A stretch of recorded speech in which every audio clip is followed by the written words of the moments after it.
20년이 지나도 변하지 않는 것들. 내용만 들어봐도 벌써 와닿지 않나요? 자신의 재정적 미래를 관리하기를 바라는 사람들은 이 책 부자 아빠 가난한 아빠를 출발점으로 삼길 권합니다. 제가 경제적으로 고민하고 생각할 때 이게 맞을까? 이건 틀린 걸까? 하는 도중에 이 책을 통해서 알게 되었습니다. 제 주변에는 부자가 없었습니다. 저뿐만 아니고 가난한 사람은 옆에 부자가 있지 않을 겁니다.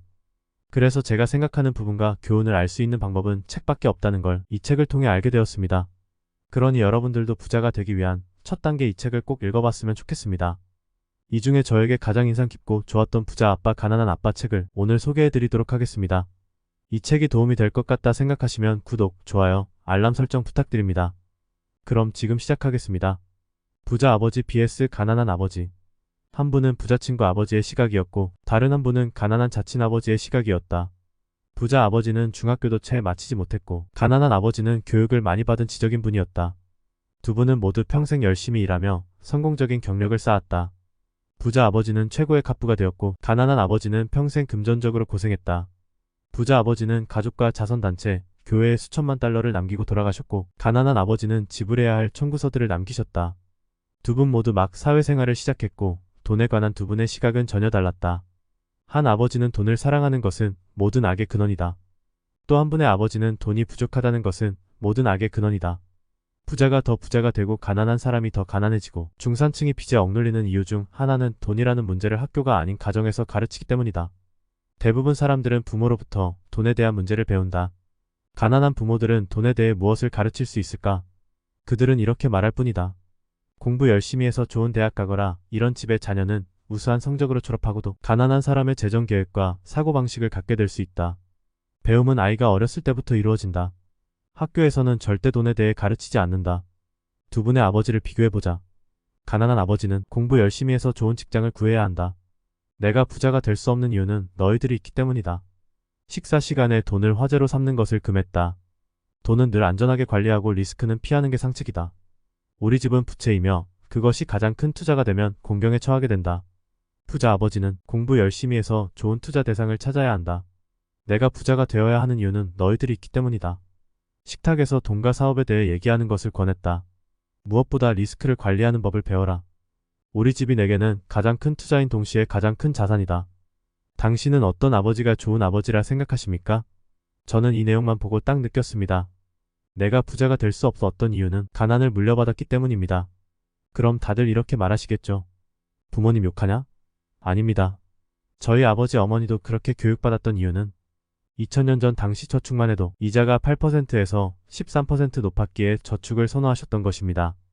지금 월급 200만원 받아서 100만원씩 저축하시면 1년이면 1200만원, 10년이면 1억 2천만원, 30년이면 3억 6천만원, 30년 뒤면 3억이라는 돈의 가치는 얼마나 될까요?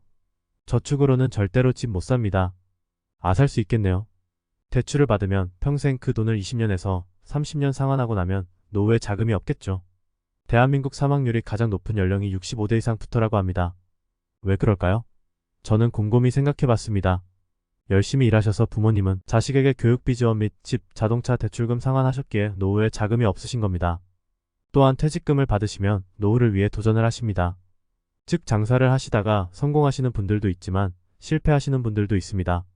대부분 대출받은 집은 자산으로 생각합니다. 또한 은행에서도 자산이라 말합니다. 이 또한 천천히 곰곰이 생각해보세요. 대출 제외한 돈은 제 돈이지만 빌린 돈은 은행 거 아닌가요? 그럼 그 돈 상환할 때까지 자산이 아니고 부채입니다. 빌렸으니깐요. 그럼 어떻게 해야 할까요? 부모님 세대와는 다른 방식으로 바꿔서 다음 세대에게 물려줘야 합니다. 지금부터라도 하나하나 부자가 알려주는 그 시스템을 바꿔야 합니다. 돈 아껴 쓰고 저축해야 한다. 맞습니다. 저축 다음은 어떻게 해야 할까요? 투자를 해야 합니다. 즉 투자엔 꼭 주식, 펀드, 코인뿐만 아니고 자기 자신 사업 등이 있습니다. 제가 왜 이런 말을 하는지 뒤로 가시면 이해하실 수 있으니 영상을 꼭 다 시청하시길 바랍니다. 첫 번째 교훈, 부자들은 돈을 위해 일하지 않는다. 가난한 자들과 중산층은 돈을 위해 일한다. 부자들은 돈이 그들을 위해 일하게 만든다. 삶은 사람들을 제멋대로 내두른다. 어떤 사람들은 포기하고 어떤 사람들은 싸우지만 몇몇 소수의 사람들은 거기서 교훈을 얻고 앞으로 나아간다. 이 영상을 보고 계시다면 당신은 벌써 교훈을 받으신 겁니다. 그들은 삶이 자신을 내두르는 것을 오히려 환영한다. 상대를 탓하지 말고 상대가 문제라고 여겨서도 안 된다. 만일 상대가 문제라고 생각한다면 상대를 바꾸려고 애써야 하기 때문이다. 하지만 자신이 문제라는 걸 깨달으면 자기 자신을 바꿀 수는 있다. 그래야 무언가를 배우고 현명해진다. 대부분의 사람들은 돈 문제와 관련해서는 안전을 추구하고 안정감을 느끼고 싶어 한다.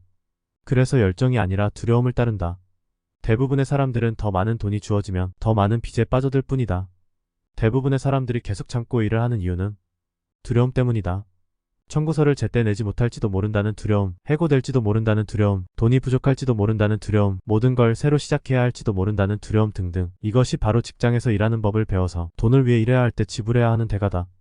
대부분의 사람들은 그렇게 돈의 노예가 되고 애꿎은 사장을 탓한다. 대부분의 사람들은 자신이 이성 대신 감정을 사용해 생각하고 있다는 사실을 깨닫지 못한다. 직장은 장기적 문제에 대한 단기적 해결책일 뿐이다. 대부분의 사람들은 두려움과 욕망이라는 감정에 휘말려 월급 봉투와 임금 인상, 안정적인 직장만을 좇는다. 이것은 마치 당나귀가 코앞에 매달린 당근을 쫓아가는 상황과 비슷하다. 당근을 손에 들고 있는 주인을 맹목적으로 뜨르는 것과 다르지 않다. 당나귀 주인은 그런 식으로 자기가 원하는 곳으로 가지만 당나귀는 환상을 쫓고 있는 것에 불과하다. 다음날에도 그 다음날에도 당나귀는 새 당근만 받으면 끝이 난다. 두 번째 교훈. 왜 금융 지식을 배워야 하는가? 얼마나 버느냐는 중요하지 않다. 얼마나 모을 수 있느냐가 중요하다. 자산과 부채의 차이를 알고 자산을 사라. 부자가 되고 싶다면 이것만 알면 된다. 부자는 자산을 취득한다. 가난한 자는 부채를 얻으면서 그것을 자산이라 여긴다. 자산은 내 지갑에 돈을 넣어준다. 부동산, 주식, 채권, 어음, 지적 재산으로 투자해서 얻는 이자 등등. 부채는 내 지갑에서 돈을 빼간다. 집 대출, 자동차 대출, 신용카드 할부 등등. 만약 벌어들이는 돈을 모두 쓰는 것이 당신의 패턴이라면 소득의 증가는 지출의 증가만을 초래할 뿐이다. 80%에 달하는 대부분의 가구에서는 재정과 관련된 이야기를 할 때 열심히 일해서 앞으로 나아가자고 말한다. 하지만 이러한 노력은 자산 대신에 부채를 구입하는데 삶을 소진하는 바람에 무의에 그치고 만다. 돈에 대해 제대로 이해하지 못하면 결국 돈에 가공할 힘에 휘둘리는 노예가 되고 만다. 세 번째 교훈. 부자들은 자신을 위해 사업을 한다. 부자들은 자산에 초점을 맞춘다. 부자가 아닌 이들은 수입에 초점을 맞춘다. 재정적으로 안정이 되려면 자신만의 사업에 관심을 기울여야 한다. 부자들은 자산 부문에 초점을 맞추는데 반해 다른 이들은 소득 명세서에 집중한다. 재정적 공경에 부딪히는 것은 평생 다른 누군가를 위해 일하는 데 따르는 직접적인 결과인 경우가 많다. 순자산이 정확하지 않은 주된 이유 중 하나는 자산을 매각하는 순간 이득에 대한 세금이 붙기 때문이다. 일단 돈이 들어가면 결코 빼내지 마라. 이렇게 생각하면 좋다. 일단 자산 부문에 들어간 돈은 당신의 직원이 된다. 그런 돈의 가장 좋은 점은 하루 24시간 일하고 앞으로 수세대에 걸쳐서도 일할 수 있다는 것이다. 부자는 사치품을 제일 마지막으로 장만하는데 반해 가난한 이들과 중산층은 그것을 제일 먼저 사는 경향이 있다. 가난한 이들과 중산층은 자신의 피와 땀 그리고 자녀들에게 물려줘야 할 유산으로 사치품을 누린다. 네 번째 교훈. 부자들은 가장 큰 비밀. 세금과 기업. 부자 아버지는 영리하게 투자했다. 기업을 통해서 말이다. 그것이 바로 부자들의 가장 큰 비밀이다. 사실상 부자들에게는 세금이 부과되지 않는다. 결국 가난한 사람들에게 돈을 주는 쪽은 중산층이다. 특히 교육 수준이 상위소득 중산층이 그러하다. 사람들이 부자들에게 벌을 주려 할 때마다 부자들은 그저 당하고 있지만은 않는다. 그들은 대응한다. 그들은 상황을 바꿀 수 있는 돈과 권력, 의지를 가지고 있다.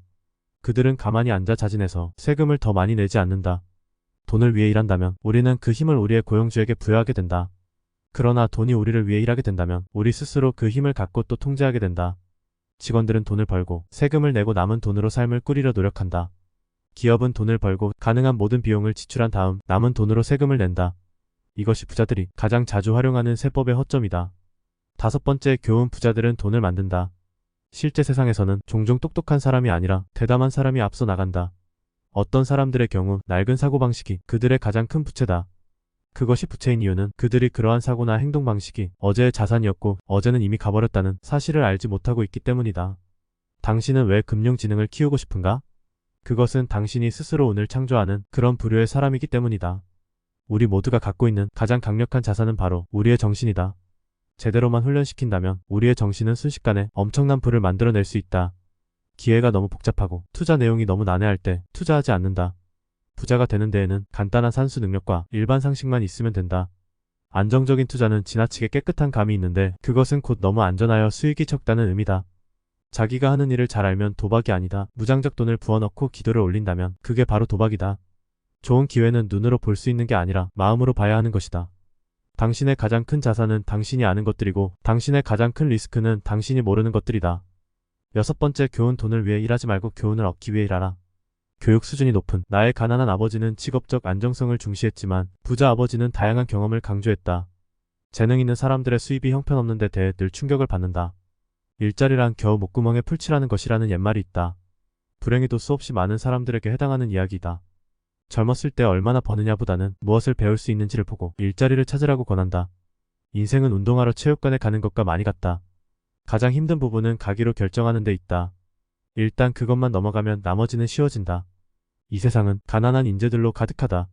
많은 경우 그들은 재정적으로 고생하거나 실제 능력보다 적게 버는데 이는 그들이 아는 것 때문이 아니라 그들이 모르는 것 때문에 벌어지는 일이다. 기술적 전문성에는 나름의 강점과 약점이 따른다. 돈을 주는 것은 대부분의 위대한 부자 가문들의 비결이다. 일곱 번째, 교훈. 부자로 가는 길을 가로막는 장애물은 무엇인가? 부자와 가난한 자의 일치적인 차이점은 두려움을 다루는 방식에 있다. 대부분의 사람들이 금전적으로 이기지 못하는 이유는 돈을 잃어서 느끼는 고통이 부자가 되어서 얻는 즐거움보다 훨씬 크기 때문이다. 부자 아버지는 실패가 자신을 더욱 강하고 똑똑하게 만든다는 사실을 알았다. 이는 그가 잃는 걸 좋아한다는 의미가 아니다. 다만 자신이 누구고 어떻게 손해를 다루어야 할지 알고 있었던 것일 뿐이다. 그는 손실을 받아들이고 그것을 결국 승리로 바꾸었다. 사람들은 실패를 덮어버리지 않고 오히려 거기서 영감을 얻는다. 실패를 받아들여 그것을 구호로 전환시킨다. 두려움과 의심이 머릿속에 파고들면 누구든 어느 정도 겁을 먹기 마련이다. 나는 그럴 여유가 없다라는 말은 슬픔과 무력감을 야기하고 이는 다시 낙담과 종종 우울증으로 이어진다. 내가 어떻게 그럴 여유를 마련할 수 있을까? 라는 말은 가능성과 흥분, 꿈을 열어젖힌다. 나 자신에게 먼저 지불하면 금전적으로, 정신적으로, 그리고 재정적으로 더 강해진다. 돈과 금융 투자 분야에는 자신이 무슨 말을 하는지도 모르는 사람들이 참으로 많다. 여덟 번째, 교훈. 부자가 되는 10단계. 금은 어디에나 있다. 대부분의 사람들은 그것을 보도록 훈련받지 못한 것뿐이다. 강력한 이유나 목적이 없다면 그 삶이 무엇이든 어렵기 마련이다. 금전적으로 볼 때 손에 돈이 들어올 때마다 우리는 미래를 선택할 수 있는 힘을 갖게 된다. 부자가 될지, 가난한 자가 될지, 아니면 중산층이 될지 말이다. 인구 90%가 TV를 사고 10%만이 경제 경영 서적을 산다. 당신이 지금 하는 일이 지겹다면 혹은 충분한 돈을 벌지 못하고 있다면 방식을 바꿔서 돈을 벌어야 한다. 내적인 용기가 부족한 사람은 종종 자기 통제력을 지닌 이들의 희생자가 된다. 돈은 잃은 적이 자주 있지만 그러한 투자는 항상 잃어도 크게 지장 없는 돈으로 해야 한다. 쉬운 길이 어려워지고 어려운 길이 쉬워지는 경우는 빈번하다. 아홉 번째, 교훈. 당신이 해야 할 일들. 지금 하는 일을 중단하라. 잠시 멈춰 서서 무엇이 잘 되고 있고 무엇이 잘 되고 있지 않은지 가늠하라. 새로운 아이디어를 찾으라. 새로운 투자 아이디어를 얻기 위해 서점에 가서 독특하고 다양한 주제의 책들을 찾아보라. 당신이 하고 싶은 일을 해낸 사람을 찾으라. 그들을 점심 식사나 시간 날 때마다 초대해 그에 대한 비결과 조언을 말해달라고 청하라. 강의를 듣고 책을 읽고 세미나에 참석하라. 신문과 인터넷 궁금한 부분은 책을 찾아 읽어보고 그 저자의 세미나를 참석해보라. 크게 생각하라. 작은 사람들이 작게 머무르는 것은 그들이 작게 생각하고 혼자 행동하거나 혹은 전혀 행동하지 않기 때문이다. 행동은 늘 행동하지 않는 것보다 낫다. 행동을 취해야만 경제적인 보상을 얻을 수 있다. 그러니 지금 당장 행동하라. 지금까지 경제적 자유의 영상을 시청해주셔서 감사합니다.